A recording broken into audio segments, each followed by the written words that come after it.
ఇదిగో అమ్మ కారపూస మురుకులు, కారపూస మురుకులు చేసేసింది నాయనమ్మ. పొద్దున్నే నాయనమ్మ మురుకులు కారపూస లంచ్కెల్లా మార్నింగే చేసేస్తానమ్మ. ఏదన్నా పిండి ఉంటుంటే మళ్ళీ సాయంత్రం దాకా ఎందుకులే, హాయిగా రెస్ట్ తీసుకోవచ్చని మార్నింగ్ టిఫిన్ చేసేసి కూర్చొని చేసేస్తాను. ఇదేమో కారపూస, ఇదేమో మురుకులు అంటాము. మళ్ళీ చుట్టలు కూడా అంటారు. తెలంగాణలోనేమో చుట్ట తిప్పటం కాబట్టి చుట్టలు అంటారు, ఆంధ్రాలోనేమో మురుకులు అంటారు. ఇదేమో కారపూస. ఇంతేనమ్మా నానమ్మ గారి వంట రెడీ.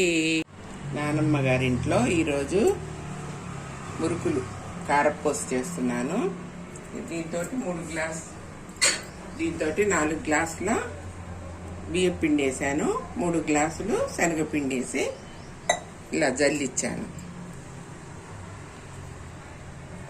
జల్లిచ్చేసి దీంట్లోకి మనము నువ్వులు మన వాము తీసుకొని దాన్ని 2 చేతుల్లో వేసుకొని ఇలా నలిసేస్తే అప్పుడు వాము వాసన వస్తుంది అన్నమాట.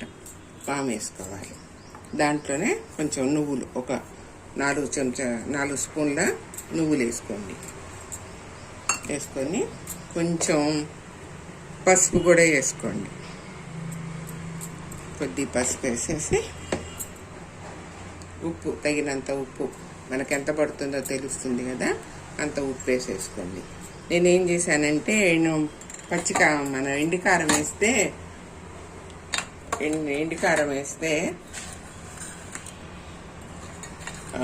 గ్యాస్ ఫామ్ అవుతుందని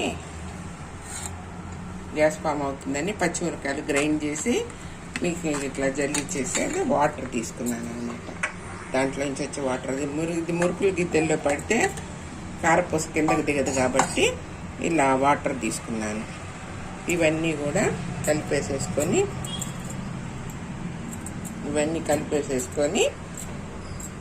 ఇప్పుడు మనం ఈ వాటర్ వేసేసుకుందాం.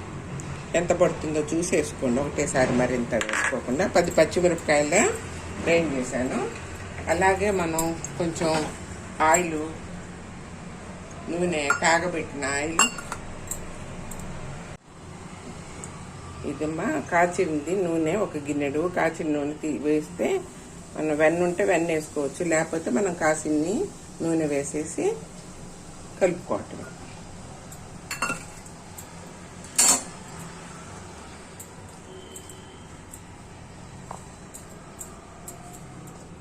ఇలా కలిపేసుకోండి, మురుకులు చేసుకోవటం. మొత్తం కలిపేసేసి మనం మురుకులు చేసుకోవటమేనమ్మా. నానమ్మ గారింట్లో ఇవాళ కారపూస మురుకులు కలుపుకొని ఉంచుకున్నాం అమ్మ. ఒకటేసారి కలిపితే పిండి నానిపోయి గుల్లబారదు.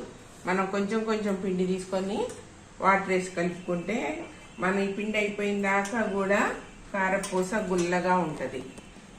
ఒక్కటేసారి కలిపామనుకోండి గుల్లతనం రాదు.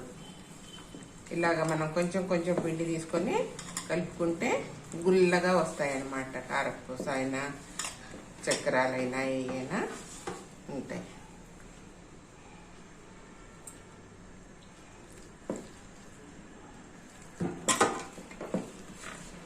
ఇలాగేనమ్మా, ఒకటేసారి కలుపుకోకండి. కలుపుకుంటే ఏమవుతుందంటే చేసేటప్పుడు మీకు ఇబ్బందిగా ఉంటుంది. కొంచెం శనగపిండి ఎక్కువ వేసుకుంటే టేస్ట్గా ఉంటాయి అన్నమాట. అదే బియ్యం పిండి ఎక్కువ వేసామనుకో కట్టకట్టలాడి కరకర అంటే కొంతమందికి అలా ఇష్టం, కొంతమందికి ఇలా ఇష్టం అనుకోండి. ఎవరి ఇష్టం వాళ్ళది. ఇలా కొంచెం ఆయిల్ అప్లై చేసి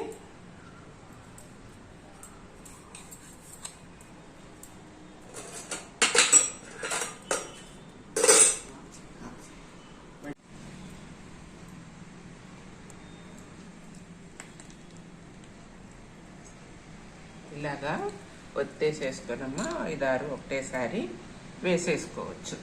చాలా తేలిక. చిన్నగా వదిలిపెట్టండి.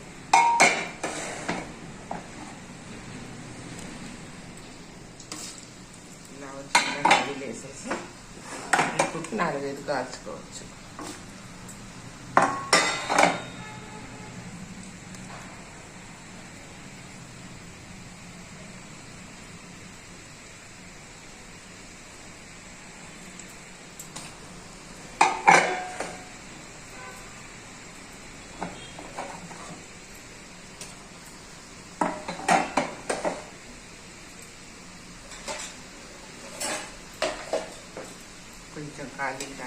ఓకే, పట్టి తిప్పుకోవటమే. మనం పచ్చిమిరకాయలు కారం వేసాం కాబట్టి ఇవి తెల్లగానే ఉంటాయి, ఎండి కారం కాదు కాబట్టి ఆ నురుగు ఆగినప్పుడు మనం తీసేసుకోవటం, కాగినట్టు మనకు అప్పుడు అర్థం అవుతుంది. అంతేనమ్మా.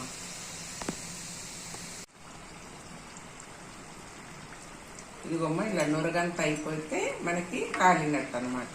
నురుగు ఉందనుకోండి ఇంకా ఉడకలేదు, ఇదిగోండి ఊరికే తీసేసారా. ఇలా కాలకపోతే కొంచెం సేపు కొంచెం ఇంతేనమ్మా, ఈజీ.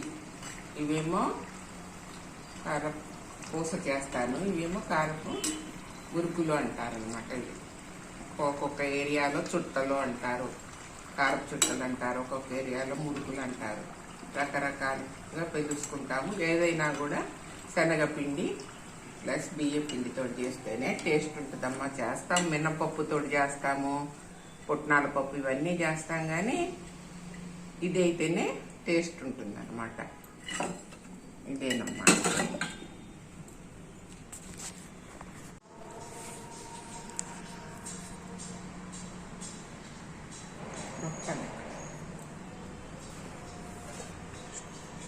స్టార్ట్ చేయలే.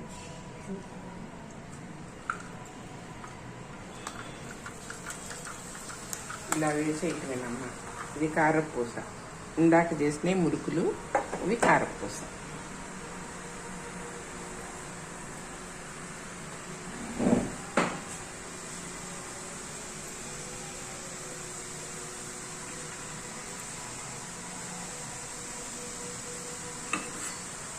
కొంచెం కాలిందాక ఆగాలి, ఎమ్మటే తిప్పితే ఇరిగిపోతుంది. కాలాలి, కాలాక తిప్పితే వచ్చేస్తుంది. ఆ నురగంతా అయిపోయాక అప్పుడు మనకు తెలిసిపోతుంది కాలినట్టు. ఈ నురగున్నంతసేపు కాలినట్టు, నురగైపోతే కాలుతుంది. ఇంకా పచ్చిగా ఉంది కాబట్టి ఇప్పుడే తిప్పితే ఇరిగిపోతుంది.